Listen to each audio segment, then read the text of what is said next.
السلام علیکم، میرا نام ہے محمد ارسلان اور آپ دیکھ رہے ہیں پاک فرینڈز انفو ولاگ۔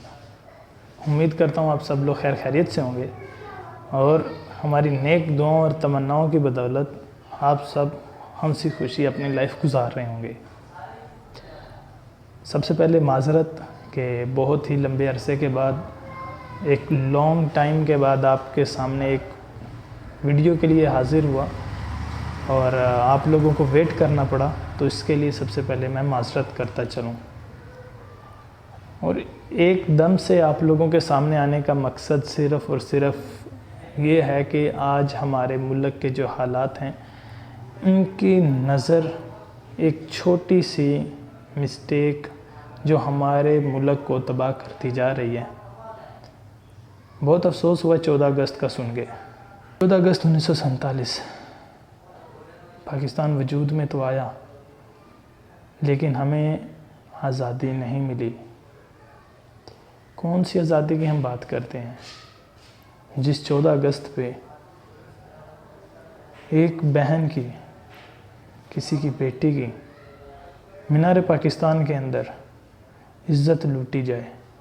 تو کیا ہم اس ملک کو آزاد ملک کہیں گے؟ بالکل نہیں کہیں گے۔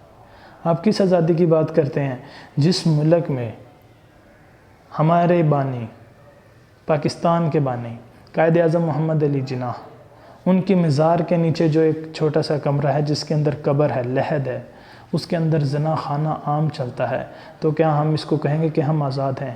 ارے پاگل ہیں ہم جو ہم آزاد ہیں۔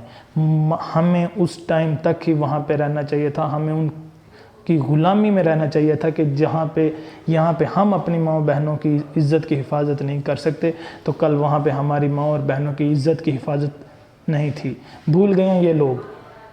14 اگست 1947 کا دن آج بھی میری آنکھوں کے سامنے گھومتا ہے۔ ہسٹری پڑھ کے دیکھیے اس کی۔ 9 لاکھ خواتین کو ان کے پستان کاٹ کر ٹرین کے ڈبوں میں بھر کے ان کے پاکستان بھیجا گیا تھا۔ لعنت ہو آپ ایسے لوگوں پہ جو 400 لوگ جنہوں نے ایک عائشہ نام کی لڑکی کے ساتھ ایسا برتاؤ کیا۔ کہاں گئی آپ کی مردانگی؟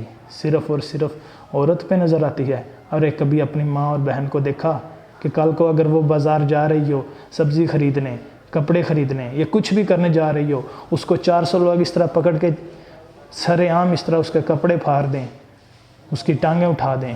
ارے لعنت ہونی آپ سب لوگوں پہ، الفاظ نہیں میرا ساتھ دے رہے۔ کس چیز کے آپ مسلمان ہیں؟ یہ اسلامی ریاست ہے اور کہاں ہمارے حکمران ہیں جو ابھی تک اس کا ایکشن نہیں لے سکے؟ 14 اگست 1947 بھول چکے ہیں یہ سب۔ ان کو یاد دلانا کن کا کام ہے؟ ہم جیسے لوگوں کا کام ہے۔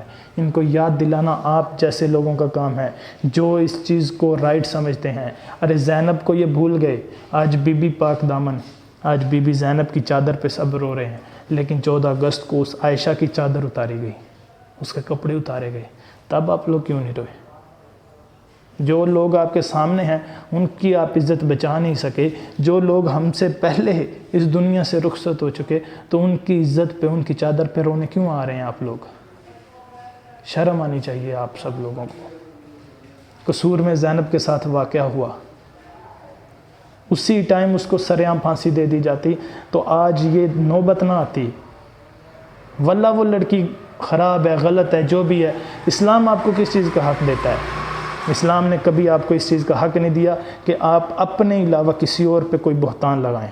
اسلام کہتا ہے کہ اگر آپ کو پتہ ہے کہ وہ غلط ہے تو آپ جسٹ اپنے تک رکھیں، کسی پہ بہتان، تہمت، غیبت، چغلی کرنا آپ کا کام نہیں۔ تو پھر آپ کیسے اس لڑکی کے اوپر کہہ دیتے ہیں کہ وہ لڑکی غلط ہے؟ ہاں وہ غلط ہے۔ اسلام کہتا ہے آپ کسی طوائف کو، آپ کسی رنڈی کو یہ نہیں کہہ سکتے کہ یہ غلط ہے۔ اس کو بھی اتنی ہی عزت کی نگاہ سے دیکھا جانا چاہیے جتنی عزت کی نگاہ سے آپ اپنے گھر میں ماں بہن کو دیکھتے ہیں۔ وہ بھی کسی کی ماں بہن ہے۔